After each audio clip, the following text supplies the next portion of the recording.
자, 오늘 본문에서 보면 30절 말씀에 여호수아가 이스라엘 온 백성들을 데리고 에발산으로 올라가서 하나님께 제단을 쌓는 장면이 나옵니다.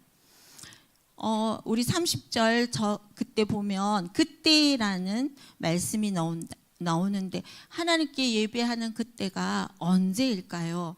우리 8장 29절에 보면은 온 이스라엘 백성들을 데리고 에발산에 올라가 하나님께 예배하는 그때는 아이성을 점령한 후 아이 왕의 시신을 성문어기에 던지고 그 위에 돌로 큰 무더기를 쌓은 완전한 승리를 거둔 뒤였습니다. 아이성 전투는 두 번 치루어졌는데요. 처음 아이성 전투에서는 이스라엘이 실패합니다. 광야를 떠돌며 난민 같은 이스라엘 백성들이 아이성 전투 전에 모두들 두려워하는 크고 견고한 성 여리고 성에서는 대승을 거둡니다. 크고 견고한 성 여리고 성을 무너뜨리고 이제 작은 아이성을 무너뜨리기 위해서 아이성을 향해 진격했지만 그들은 처절하게 패배하고 말았습니다. 우리 성도님들께서 잘 아시는 것과 같이 난공불락 같은 크고 견고한 성 여리고성은 하나님의 말씀에 순종하여서 소리 내지 않고 매일 한 바퀴씩 돌고 마지막 날에는 7바퀴를 돌고 나팔을 불고 큰 소리로 외쳤을 때 믿음으로 나아가고 말씀에 순종하고 그랬을 때 여리고성은 무너졌습니다. 이스라엘 군사는 한 명도 다치지 않고 대승을 거두었던 것입니다. 그런데 아이성은 인구가 12,000명밖에 되지 않습니다. 그런 작은 성임에도 불구하고 아이성 전투에는 이스라엘 군사 36명이 전사하는 패전의 굴복을 가지게 됩니다. 아이성 전쟁에서 패한 이유를 하나님께서는 죄 때문이라고 말씀하십니다. 여호수아 7장 11절 12절 말씀에 보면요, 이스라엘이 범죄하여 내가 그들에게 명령한 나의 언약을 어겼으며 라고 명확하게 하나님과의 언약을 어긴 죄 때문이라고 지적하고 말씀하고 계십니다.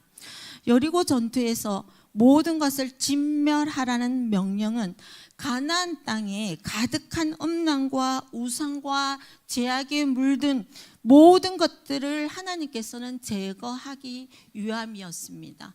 또 여리고성은 가나안 정복의 첫 성이었습니다. 그 첫 성인 만큼 첫 열매, 첫 소산을 하나님께 드리라는 것이었습니다.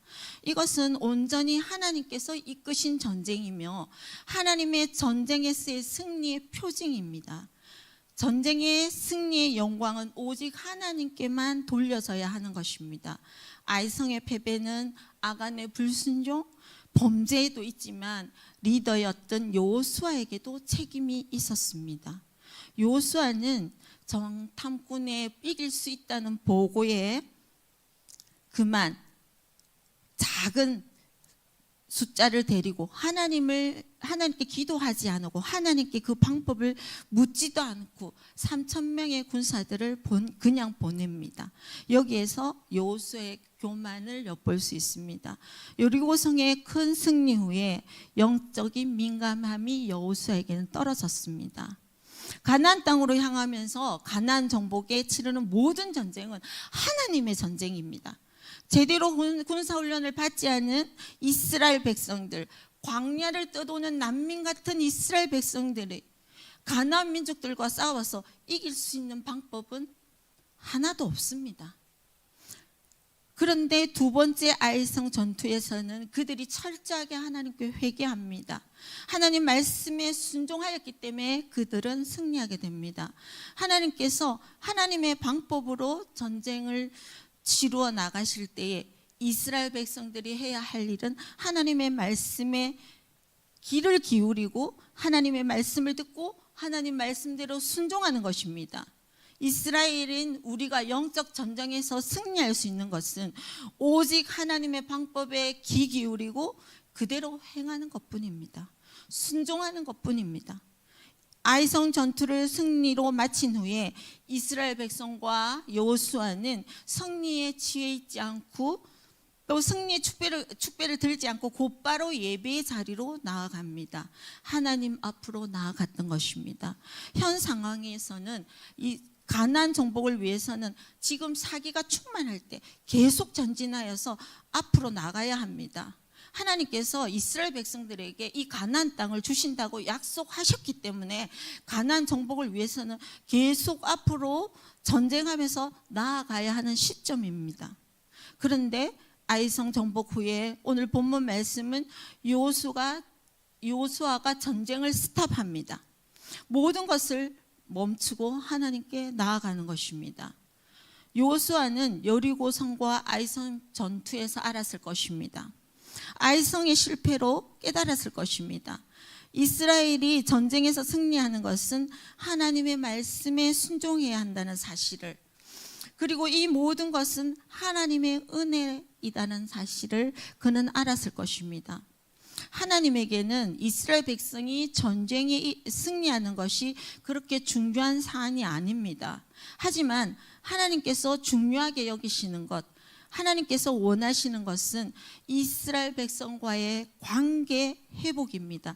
하나님께서는 이스라엘 백성과 친밀한 관계를 원하셨던 것입니다. 이스라엘 백성은 하나님의 거룩한 백성이라는 것, 그리고 그 하나님이 나의 하나님이시라는 것, 우리는 하나님의 그냥 백성이 아니고 거룩한 하나님의 백성이라는 것입니다. 그리고 위대하고 크신 하나님이 바로 나의 하나님이라는 것입니다. 이스라엘 백성들은 하나님의 백성으로 하나님의 말씀에, 하나님의 명령에 순종하여 살아가야 합니다. 하나님의 말씀으로 살아가야 한다는 것은 지금 이 시점에서는 하나님의 관계를 다시 재정립하고 새롭게 정립을 한다는 것이 굉장히 중요한 시점이라는 것을 그들은 깨달았을 것입니다. 우리의 삶 가운데서도 우리의 인생 가운데 여러 단계들이 있을 것입니다. 여러 단계 가운데서 하나님의 관계를 확인하고 확인할 필요가 있습니다. 우리의 삶에 어떤 고난이 찾아오거나 어떤 새로운 전환점이 있거나 예기치 못한 일들이 생겼을 때, 어떤 사건을 만났을 때 외부적 환경보다는 나와 하나님의 관계를 다시 점검해보고 돌아볼 필요가 있는 것입니다. 여호수아는 모세가 죽은 후에 리더가 되었습니다. 리더가 된 후에 하나님께서는 여호수아 1장 2절의 말씀에 하나님께서 여호수아에게 하신 말씀을 기억했을 것입니다. 제가 읽어드리겠습니다. 모세가 죽었으니 이제 너는 이 모든 백성들과 더불어 일어나 요단을 건너 내가 그들 곧 이스라엘 자손에게 주는 땅, 그 땅으로 가라. 7절 말씀입니다. 오직 강하고 담대하여 나의 종 모세가 내게 명령한 그 율법을 다 지켜 행하고 우르나 좌우로나 치우치지 말라. 그리하면 어디로 가든지 형통하리니. 하나님께서 모세가 죽은 후에 여호수아에게 직접 하신 말씀입니다.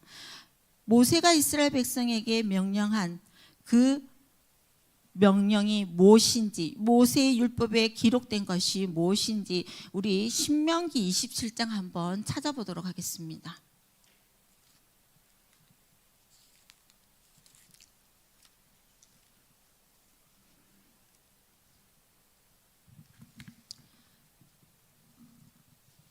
신명기 27장은요 계속 지금 우리가 찾아봐야 될 말씀이기 때문에 그 말씀을 펴놓고 같이 본문과 함께 대조해 보면서 우리 보도록 하겠습니다. 자, 신명기 27장입니다.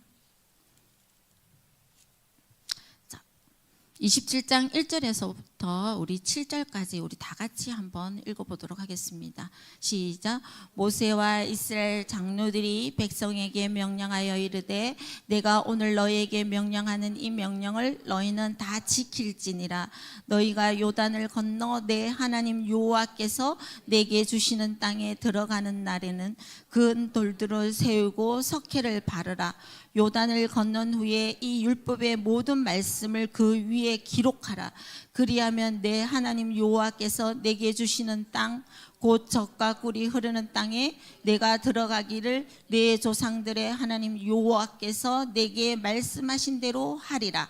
너희가 요단을 건너거든 내가 오늘 너에게 명령하는 이 돌들을 에발산에 세우고 그 위에 석회를 바를 것이며 또 거기서 내 하나님 여호와를 위하여 제단 곧 돌단을 쌓되 그것에 새 연장을 대지 말지니라. 너는 다듬지 않는 돌로 내 하나님 여호와의 제단을 쌓고 그 위에 내 하나님 여호와께 번제를 드릴 것이며 또 화목제를 드리고 그곳에서 먹으며 내 하나님 여호와 앞에서 즐거워하라. 너는 그 이 율법의 모든 말씀을 그 돌 위에 분명하고 정확하게 기록할지니라. 아멘. 하나님께서는 신명기에 모세를 통해서 요단을 건너거든 하나님의 주신 땅으로 들어가면 돌들을 에발산에 세우고 곧 다듬지 않는 돌들로 제단을 쌓고 그 위에 번제와 화목제를 드리고 그리고 큰 돌들로 석회를 발라서 그 위에 율법의 말씀을 그 위에 기록하라는 명령이었습니다. 아이성 전투에서 승리 후 그때의 요수아가 모세를 통한 하나님의 명령을 지키기 위해 하나님을 위하여서 제단을 쌓기 위해 이스라엘 온 회중을 데리고 하나님을 위하여 제단을 쌓기 위해 에발산으로 올라갔던 것입니다. 에발산으로 올라가는 길은 결코 쉬운 길이 아닙니다. 지리적으로는 아이성에서 에발산이 있는 세겜까지로는 가장 짧은 거리가 30km입니다. 전쟁 직후였기 때문에 백성들의 긴장도나 피로도가 아주 컸을 것입니다. 여자와 아이들까지 데리고 먼 길을 떠나는 것 자체가 힘든 여정인 것입니다. 예배를 드리기에는 거리상에도 문제였지만 시기적으로 적합한 상황도 아닙니다. 이스라엘 백성들은 요단을 건너서 가나안 전복 중에 있습니다.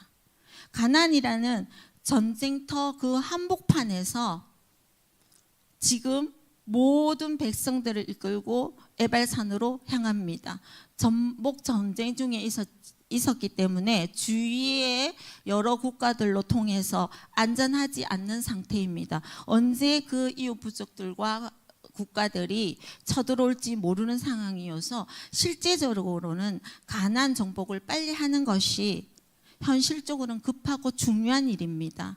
그럼에도 불구하고 이스라엘 백성들은 여호와 하나님을 위하여서 제사를 드립니다. 본문을 통해서 알 수 있고 깨달을 수 있는 것은 첫째, 예배는 하나님께 드리는 것입니다. 30절에 보면 요수아가 이스라엘 하나님을 위하여서 에발산에 제단을 쌓으니라고 기록하고 있습니다. 예배는 우리 하나님의 백성들에게는 선택의 부분이 아닙니다. 필수인 것입니다. 내가 그 예배가 은혜스럽다, 그 예배가 은혜스럽지 않다라가 아니라 온전히 예배는 하나님을 위하여 드려야 하는 나의 제사인 것입니다. 예배의 대상은 사람이 아니라 나의 하나님이십니다. 하나님과 나의 관계를 증명하는 지표는 예배인 것입니다. 예배는 하나님을 위하여 나 자체를 하나님께 드리는 것입니다. 바쁠수록 내 삶이 치열할수록 예배의 자리를 지켜야 하는 것입니다. 예배의 자리가 우리의 영적 전쟁의 승패를 좌우합니다. 예배하기 위해서 나에게도 우선 멈춤이라는 시간이 있어야 합니다. 하나님 앞에서 나 자신을 살펴볼 멈춤의 시간들이 필요합니다. 우리의 예배 드림은 어떻습니까? 이스라엘 백성같이 거리와 시간과 어떤 상황과는 상관없이 내가 하나님께 예배하는 것이 나의 삶의 전부입니까?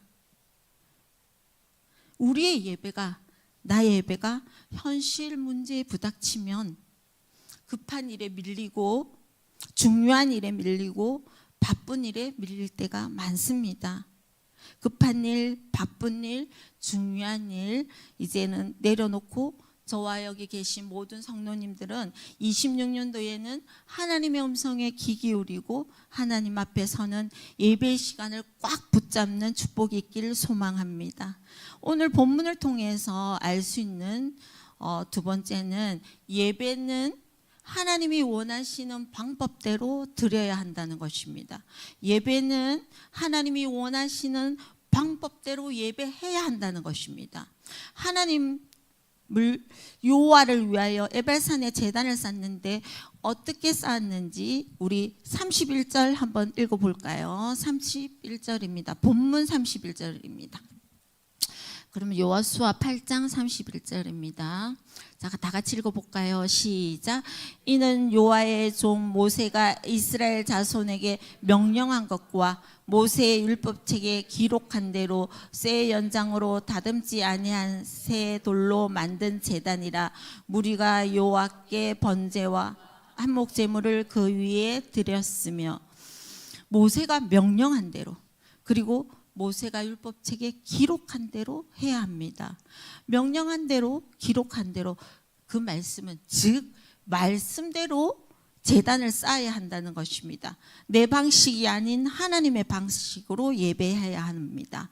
하나님이 명령하신 대로, 하나님이 모세를 통해 기록한 대로 예배해야 한다는 것입니다. 어떤 돌로 쌓았나요? 새 연장으로 다듬지 않은 한 새 돌.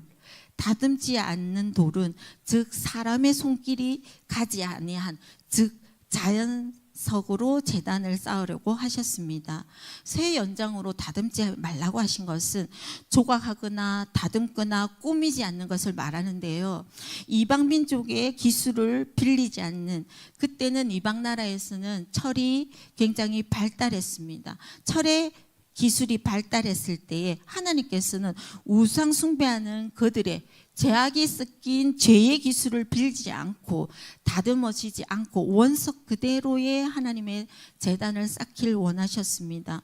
이것은 또한 우리 인간적인 공로, 나의 사람의 의, 그 다음에 사람의 자랑, 하나님의 말씀에 어떠한 것도 가미하지 않는, 나의 생각을 그 안에 넣지 않은 하나님의 말씀으로 합리화시키지 않는, 우상 숭배가 개입되지 않는 하나님의 은혜만이 흐르는 거룩한 제단을 하나님께서는 원하셨던 것입니다. 자연석을 가지고 제단을 쌓아 올리는 일, 이것도 만만치 않는 일입니다. 벽돌처럼 똑같은 규격으로 만들어 올리면 이렇게 쌓아가는 것이 쉬운 일이지만, 자연석을 서로 조합하여서 세워서 올리는 작업은 시간과 정성이 많이 드는 작업입니다. 이스라엘 백성들은 돌 제단을 쌓은 후에 그 위에 번제와 화목제를 드렸습니다. 이스라엘 백성들은 번제와 화목제를 하나님께 드리면서 아마 본인들의 죄악을 하나님께 철저히 회개했을 것입니다.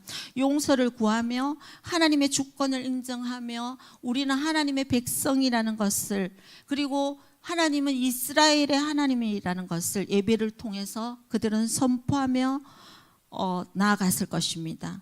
그런데 하나님께서는 왜 에발산에서 예배드리게 하셨을까요? 에발산이 어떠한 산이길래 하나님은 그곳을 예배의 장소로 선택하셨을까요? 에발산은 세겜 땅에 속해 있는 산입니다.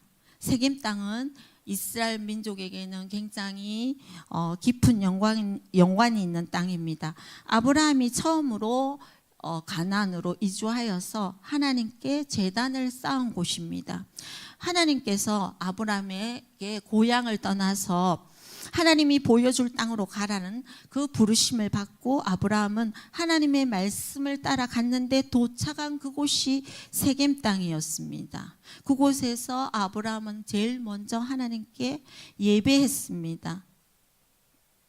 우리 창세기 2장 6절 말씀인데요. 제가 읽어드리겠습니다. 아브라함이 그 땅을 지나 세겜 땅 모래 상수리 나무에 이르니 그때 가나안 사람들이 거주하였더라. 7절 여호와께서 아브라함에게 나타나 이르시되 내가 이 땅을 내 자손에게 주리라 하신지라. 자기에게 나타나신 여호와께 그가 그곳에서 제단을 쌓고, 이 세겜 땅은 하나님의 약속하신 땅입니다. 하나님의 언약의 땅이었습니다. 이 땅을 아브라함의 자손들에게 주시겠다고 약속했던 땅입니다. 그런데 이제 이스라엘 백성들이 세겜 땅에 들어오면서 하나님의 약속이 성취된 땅이 되었습니다. 그 세겜 땅은 창세기 33장에 보면요, 야곱이 이제 에서 형을 만나러 갔을 때에 그 형님과의 만남 이후에 세겜 땅에서 정착하면서 그곳에서 하나님께 제단을 쌓습니다. 그리고 그것을 엘 엘로헤 이스라엘이라고 불렀는데, 이 뜻은 이스라엘의 하나님이라는 뜻입니다. 그리고 야곱은 그 이스라엘 백성들의 정체성을 그때 나타냈습니다. 야곱은 그곳에서 운물을 팠는데요, 그 운물이 예수 그리스도와 사마리아 여인이 만난 곳이 그 야곱의 운물인 것입니다. 그 땅 세겜에는 양 가쪽으로 두 개의 산이 있는데요, 오늘 나온 그리심산과 에발산입니다. 그리심산은 볕이 잘 드는 땅이어서 양지여서 숲이 굉장히 울창하고 보면 산이라는 뜻이 있는데요, 볼 수 있는데, 그 대신에 그 바로 옆에 있는 에발산은 민둥산입니다. 음지여서 햇볕이 들지 않아서 초목이 자라지를 못하는 땅입니다. 신명기 27장 12절에서 13절에 보면요, 모세는 이스라엘 여섯 지파 시몬, 레위, 유다, 이사갈, 요셉, 베냐민 그 여섯 지파에게는 그리심산에서 이스라엘을 축복하기 위해서 설하했고요, 그 반대로 에벨산에는 다른 여섯 지파 루벤, 갓, 아셀, 스불론, 납달리 여섯 지파가 저주하기 위해서 에발산에 서라고 합니다. 그러므로 축복의 산은 그리심산이고 에발산은 저주의 산이었던 것입니다. 하나님께서는 축복의 땅 그리심산이 아니고 왜 저주의 산 에발산에서 제단을 쌓고 번제와 화목제를 드리라고 하셨을까요? 우선 번제와 화목제에 대해서 알아보겠습니다. 번제는 흠없는 동물을 제물로 바쳐서 가죽을 제외한 모든 고기를 그 전체를 태워서 불로 완전히 태워서 하나님께 올려드리는 제사로, 이 제사의 안에는 온전한 희생과 죄의 속죄, 하나님의 관계 회복의 뜻을 상징합니다. 제물이 하나님께 온전히 하늘로 올라갔듯이 나 자신도 하나님께 온전히 드려진다는 의미가 있어서 신약에서는 산제사로 예배하는 모형이 되기도 합니다. 화목제는 우리가 제사함을 받은 이후에 하나님의 관계가 회복되어서 함께 기뻐하는 제사입니다. 그래서 제사를 드릴 때는 흠없는 숫소나 암소, 암양, 순양, 염소, 암염소를 드리는데 화목제에는 비둘기는 들어가지 않습니다. 자, 다른 제사들은 고기 위주로 하는데 화목제에는 기름 위주로 동물의 내장을 넣고 기름 위주로 하나님께 제사를 드립니다. 그리고 난 뒤에 남는 고기는 그 고기는 모두 다 이렇게 나눠 먹고 나머지 그 고기를 이튿날까지는 다 먹어야 했습니다. 3일째 되는 날까지 남는 경우에는 다 태워야 했습니다. 그래서 동물의 기름 부분은 하나님께 드리고 남은 고기는 이웃들과도 나누어 먹었습니다. 이웃과 나누어 먹어야 했기 때문에 비둘기는 적합하지 않았던 것입니다. 이스라엘 백성의 화목제는 하나님과의 화목뿐만 아니라 자연히 음식을 나누어 먹으면서 이웃과의 화목도 같이 이루는 제사였습니다. 번제와 화목제의 제단을 세우는 것은 속죄와 화해의 상징입니다. 에발산에 세워진 제단은 이스라엘 백성에게 속죄의 길을 열어주셨으며 이스라엘 백성들과 화목하시겠다는 하나님의 은혜의 예배였습니다. 에발산은 햇빛이 들지 않고 초목이 없고 민둥산이며 생명이 살지 못하는 죽음, 실패, 실수, 좌절, 저주를 받은 듯한 사망에 묶여 있는 것을 뜻합니다. 우리의 그 인생도 마찬가지지만 이스라엘의 백성들의 인생도 그러했습니다. 여리고성의 승리가 자신이 한 것처럼 교만했으며 하나님의 백성이라 하지만은 그들은 조금만 불편해도 원망하고 불평을 늘어놓은 인생이었습니다. 잘 될 때는 하나님을 잊어버리는 인생이었고, 죄를 지었지만 그들은 회개하지 않고 버티는 인생이었다가 결국 아골골짜기에서 죽을 수밖에 없는 인생이었습니다. 하나님께 묻지 않고 전쟁을 치르다가 실패한 인생이었던 것입니다. 그곳에서 이스라엘 백성들은 번제와 화목제로 자신의 죄를 철저하게 회개하며 하나님과의 관계를 회복하였습니다. 우리의 인생도 에발산은 우리의 삶의 어두운 현실, 죄의 무게, 좌절과 실패, 기쁨과 생기가, 그리고 활력이 없는 사망의 골짜기에 앉아있는 듯한 곳입니다. 그러나 바로 그곳에서 제단이 세워졌다는 사실은 하나님께서 우리를 그 자리에서 만나 주시고 주의 사랑으로 우리를 회복시켜 주시며 은혜를 베푸신다는 증거입니다.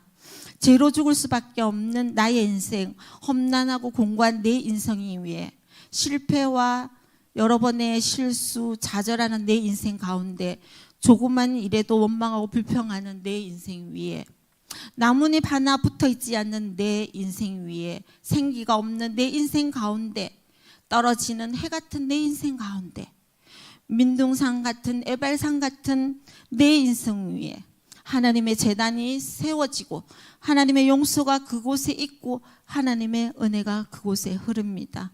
에발산의 번제와 화목제는 나를 위해 나 대신 죽으신 갈보리 십자가에서 피 흘리시고 죽음 당하신 어린 양 예수 그리스도가 제물이 되어 주신 것입니다. 예수 그리스도가 내 대신 죽으신 곳입니다.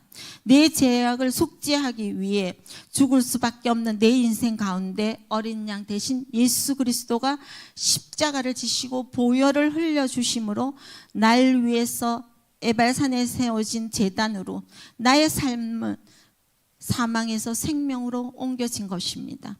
예수 그리스도는 우리를 위해 나를 위해 영원한 화목제물이 되셨으며 우리는 예수 그리스도 안에서 하나님과 온전히 화목할 수 있게 되었습니다. 에발산은 단지 저주의 산이 아니라 우리를 구원하시고자 하는 하나님의 큰 은혜가 흐르는 곳, 하나님을 만나는 산이었던 것입니다. 에발산 위에 번제와 화목제를 드린 여호수아와 이스라엘 백성들은 자연석인 큰 돌 위에 석회를 바르고 그 위에 하나님의 율법, 하나님의 말씀을 정확하고 분명하게 돌 위에 새겼습니다. 기록하였습니다. 그리고는 이스라엘 온 백성들과 여자들과 아이들, 이방인, 그곳에 동행하는 거루민과 함께 모여서 6지파와 반은 에벨산에 반은 그리심산에 세웠습니다. 각 지파들은 자신들이 그 장소를 선택한 것이 아닙니다. 나는 축복의 산 그린심산에 그곳에 설 거야 라는 본인들의 선택이 아무도 없이 하나님이 정하시고 가라는 곳을 받아들여야 했습니다. 그 중앙에는 하나님의 언약궤를 맨 레위 사람들과 제사장들이 세워졌습니다. 양산에 세워진 이스라엘 백성들은 언약궤를 향해서 좌우로 선 후에 그리심산에서는 율법책에 기록된 대로 축복의 말씀을 선포했고 에발산에서는 저주의 말씀을 선포했습니다. 축복의 말씀을 선포할 때마다 그리심산의 백성들이 아멘하고 저주의 말씀을 읽고 선포할 때는 에발산에선 백성들이 아멘으로 응답하였습니다. 여호수아는 하나님의 백성들은 하나님의 말씀을 마땅히 지켜야 한다. 것이다 라는 마음으로 그 율법책에 기록된 대로 그 말씀을 그대로 받고 선포하면서 그들이 하나님의 백성임을 재확인하였을 것입니다. 하나님의 말씀을 선포하고 낭독하는 이스라엘 백성들의 마음은 어떠했을까요? 이 거대한 의식, 하나님의 언약을 선포하는 언약 선포 의식이 있는 앞에 자신을 살펴보면서 하나님을 더 기억하고 생각하고 말씀 앞에 아마 엄숙해졌을 것입니다. 하나님의 말씀대로 살겠다고 다짐하면서 아멘 하였을 것입니다. 선택받은 이스라엘 백성이라 할지라도 말씀에 순종하면 복을 받고 불순종하면 저주를 받는다는 신명기적 선택의 원리가 그곳에는 담겨져 있습니다.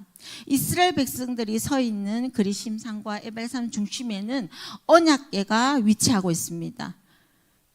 그 백성들은 양산에서 언약궤를 향하여 서 있었습니다. 우리 성도들의 삶의 중심에도 하나님의 말씀이 서 있어야 될 것입니다. 우리는 하나님의 말씀을 향하여서 굳건하게 서야 합니다. 하나님 말씀 앞에 서 있는 시간, 하나님을 향하여서 서 있는 시간, 하나님의 말씀이 선포되는 장소에 우리가 서 있어야 합니다. 우리 모두는 축복이 선포되는 거리심산에 서길 원합니다. 하지만 우리의 모습은 인간의 연약함과 제약된 모습, 우리의 실패 가운데 환경의 어려움으로 기타 여러 모습으로 우리는 에발산에 서 있을 때가 너무나 많습니다. 아멘 하지만 그 말씀으로 살아내지 못하는 우리, 제약 가운데서도 허우적거릴 때가 너무나 많습니다.